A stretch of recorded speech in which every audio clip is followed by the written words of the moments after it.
Jashtëquajturi koalicioni luftës renditet I pari pas zgjedhjeve parlamentare të së dielës në Kosovë, kur janë numëruar 96% e votave sipas rezultateve të publikuara nga Komisioni Qendror I Zgjedhjeve.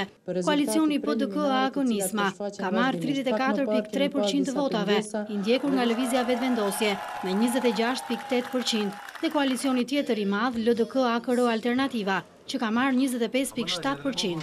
Pjesëmarrja e votuesve në zgjedhje ishte në shifrën 42%. Pa u shpallur ende rezultatet paraprake, koalicioni me kandidat për kryeminist Ramush Haradinaj dhe Lëvizja Vetëvendosje nisën festimet, duke pretenduar se secila prej tyre ishte fituese e këtyre zgjedhjeve.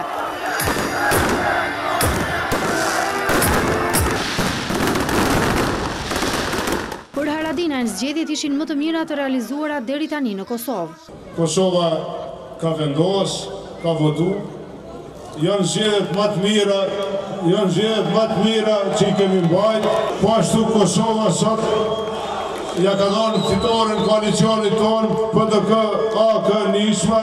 Ndërsa kandidati I Vetëvendosjes theksoi se kjo forcë është partia e parë dhe do t'i mbajë premtimet e bëra. Lëvizja Vetëvendosje tash është partia e parë, tash është partia më e madhe në Kosovë.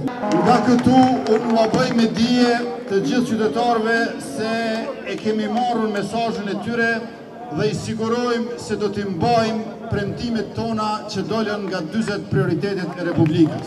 E ndërsa këto dy forca festonin, LDK-AKR Alternativa theksoi se do të priste rezultatin e zgjedhjeve. Kryeministri në ikje Isa Mustafa bëri një koment vetëm gjatë mëngjesit të sotëm. Në rrjetet sociale ai tha se partia e tij, e cila për herë të parë ka dalë treta në zgjedhje, do të reflektojë mbi rezultatet pas certifikimit të tyre. Një reagim erdhi edhe nga presidenti Thaçi, I cili u shpreh se pret që fituesi I zgjedhjeve të formojë një qeveri pro-europiane. Procesi zgjedhor që zgjoi interes të madh për shkak edhe të numrit të lartë të vëzhguesve, u zhvillua I qetë dhe pa incidente.